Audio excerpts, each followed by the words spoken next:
Tu sais, ce moment où tu veux avancer dans ta vie mais que quelque chose te bloque, tu as des objectifs, tu sais quoi faire pour y arriver, et pourtant, tu ne fais rien. Pourquoi? Est-ce la peur de l'échec?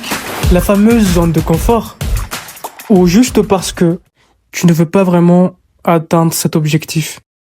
Honnêtement, je n'ai pas toutes les réponses. Moi aussi, je suis coincé parfois.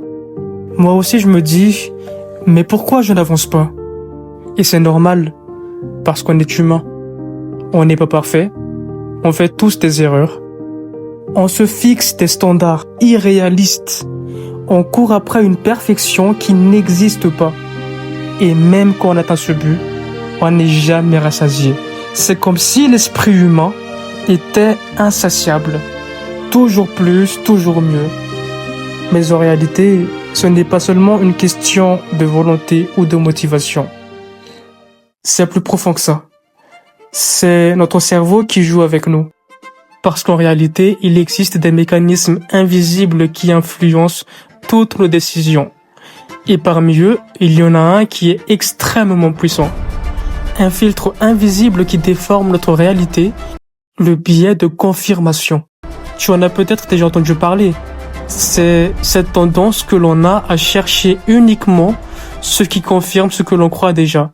Un exemple simple, si tu crois que tu es nul au sport, ton cerveau va t'apporter toutes les preuves possibles qui va confirmer cela.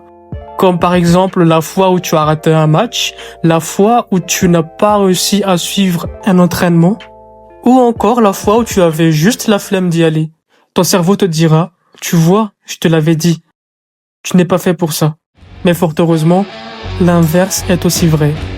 Si tu décides de croire que tu peux progresser, ton cerveau va chercher toutes les preuves pour valider cette croyance. La fois où tu as couru un peu plus longtemps que d'habitude, la fois où tu as réussi un exercice que tu ratais avant, ou juste la fois où tu as reçu un compliment sur tes efforts. Et là, soudain, le biais de confirmation devient ton allié. Il te pousse vers l'avant. Tu vois, le problème, ce n'est pas ce biais. C'est plutôt comment tu l'utilises. Parce que oui, répéter « je suis le meilleur » peut t'aider. Mais attention, ça peut aussi t'enfermer. Si tu crois qu'il n'y a qu'un seul chemin vers ton objectif, tu risques de rejeter toutes les autres opportunités. Tu risques de tomber dans une prison mentale en croyant être libre. C'est pour ça que la vraie force, ce n'est pas seulement la pensée positive, mais la pensée positive pratique. Celle qui t'élève, qui t'ouvre des portes. Et non celle qui t'enferme dans une illusion. Alors voilà la vraie question. Est-ce que tu utilises ton esprit comme une arme ou est-ce que tu le laisses se retourner contre toi? Parce que ton cerveau, ton esprit, c'est l'outil le plus puissant que tu ne posséderas jamais. Et une fois que tu as appris à le décoder, tu peux l'utiliser pour atteindre n'importe quel objectif.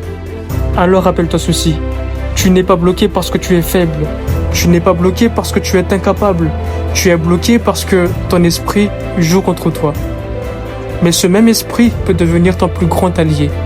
Parce que la vérité, c'est que tu as déjà tout en toi. La force, la discipline, l'intelligence.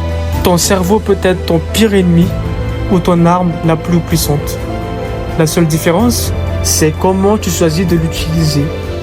Alors demande-toi, dès aujourd'hui, est-ce que tu veux continuer à subir ton esprit ou est-ce que tu décides enfin de le décoder pour l'utiliser à ton avantage?